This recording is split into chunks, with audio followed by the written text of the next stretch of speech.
কুৰুক্ষেত্ৰ ৰণত লাহে লাহে সামৰণি পৰিছে। অকল বাকী আছে মাথো দুৰ্যোধন। দুৰ্যোধনক শেষ কৰিব পাৰিলেই মোৰ কৰ্তব্যৰো শেষ হৈ পৰিব।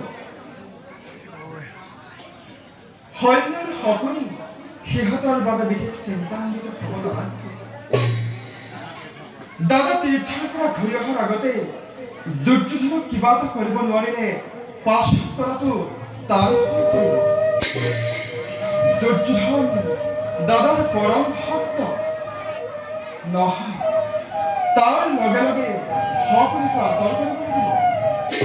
নহ'লে হয়তো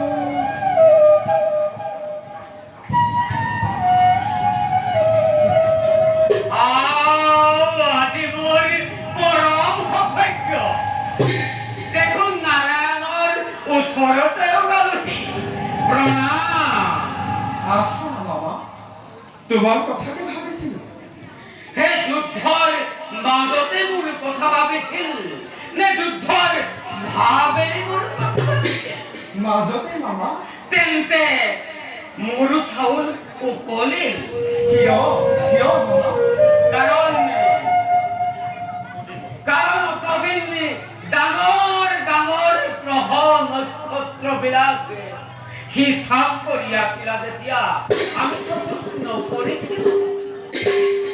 এতিয়া সেইবিলাক শেষ কৰি সৰু সুৰা তৰাৰ লেখত যেতিয়া ধৰিলাহি আমি কপিয়া তৰা আমাক সহায় কৰা। মামা, তুমি বৰ চতুৰ। সকলোখিনি যদুপতিৰ পৰাই কৰা। বাৰু মামা, এটা কথা সুধো, কবানে? নকৰিও অন্তৰ্যামী ভগৱানে সকলো জানে। বাৰু কোৱাচোন মামা, এই কুৰুক্ষেত্ৰ মহাৰণত কাৰ পৰাজয় ভাল পাবা? পৰাজয় হ'বলৈ জানো আৰু বাকী আছে মাধৱ।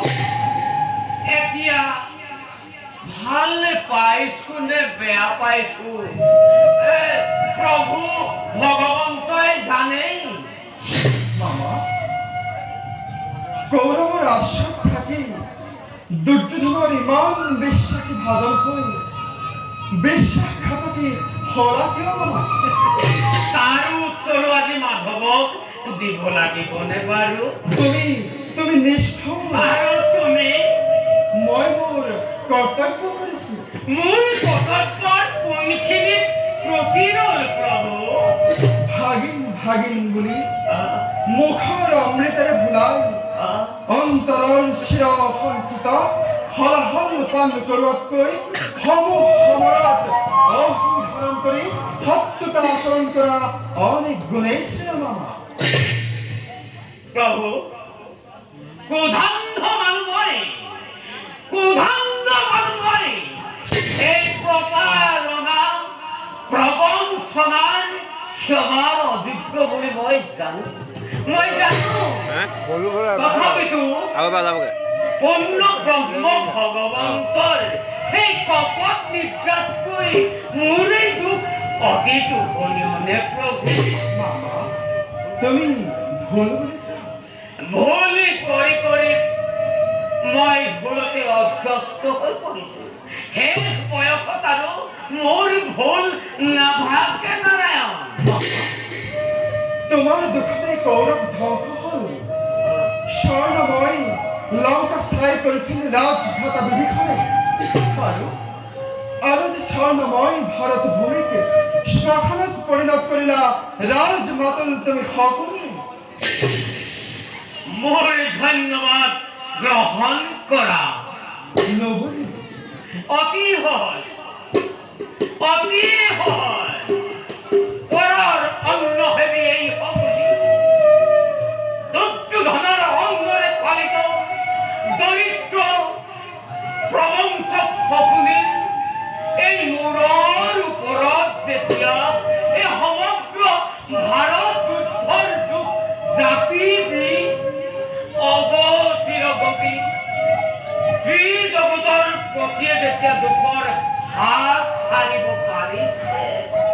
এই সমুনিৰ জনম ধন্য, এই সমুনিৰ জীৱন ধন্য। আৰু এই জনমৰ গৰাকী তুমি, এই জীৱনৰ গৰাকী তুমি প্ৰভু। তুমি মোৰ ধন্যবাদ গ্ৰহণ কৰা প্ৰভু। মা, তোমাৰ উদ্দেশ্য মোৰ উদ্দেশ্য একে নহয়। তোমাৰ উদ্দেশ্য প্ৰতিশোধ, ধ্বংস, কিন্তু মই যদা যদা ধৰ্মস্য গ্লানিং ভবতি ভাৰত অভ্যুত্থায় ধৰ্মস্য তদাত্মাनं সৃজাম্যহম পৰিত্ৰাণায় সাধূনাং বিনাশায় দুষ্কৃতাং ধৰ্ম সংস্থা প্ৰণাথায় সম্ভবা